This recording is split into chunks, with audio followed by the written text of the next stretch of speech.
కూటమి ప్రభుత్వం ఉచిత ఇసుక పాలసీ తీసుకొచ్చి రాష్ట్ర ప్రగతికి బాటలు వేసిందని తణుకు ఎమ్మెల్యే అరిమిలి రాధాకృష్ణ అన్నారు. ఎన్నికల్లో ఇచ్చిన హామీని సీఎం చంద్రబాబు అధికారంలోకి వచ్చిన నెల రోజుల్లోపే అమలు చేశారని కొనియాడారు. పారదర్శకత, ముందు చూపుతో ఇసుక పాలసీని రూపొందించడం జరిగిందని చెప్పారు. గత ప్రభుత్వం ఇసుక కుంభకోణం ద్వారా 50,000 కోట్లకు పైగా కొల్లగొట్టిందని ఆరోపించారు. వైసీపీ నేతలే స్వయంగా ఇసుకాసుర అవతారమెత్తి దోచుకున్నారని ఆరోపించారు.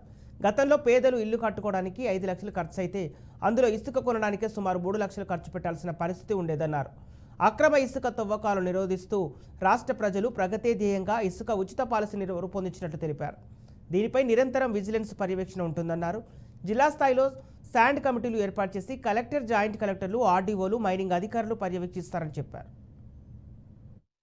సంవత్సరాల్లోనూ కూడా నిర్మాణ రంగం పూర్తిగా దెబ్బతింది.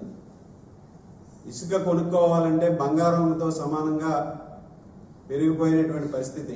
దోపిడీయే లక్ష్యంగా ఎక్కడికక్కడ వైఎస్ఆర్ కాంగ్రెస్ పార్టీ నాయకుల కబ్జాల్లో ఇసుక ర్యాంపులన్నీ కూడా నిర్వహించి లారీల ధర 60,000 వరకు కూడా అమ్మినటువంటి పరిస్థితి మనందరం కూడా చూసాం.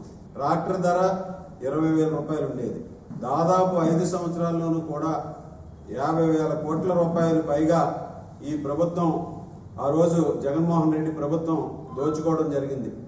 చంద్రబాబు నాయుడు గారు ముఖ్యమంత్రి అయినటువంటి నెల రోజుల్లోపే నూతన ఇసుక విధానం ద్వారా కేవలం ట్రాన్స్పోర్ట్ అండ్ లోడింగ్ ఖర్చులు తప్పితే ఎవరి దగ్గర కూడా డబ్బు రూపంలో వసూలు చేయకుండా కేవలం డిజిటల్ పేమెంట్స్ ద్వారా మాత్రమే చెల్లించే విధంగా ఈరోజు ఉచిత ఇసుక విధానం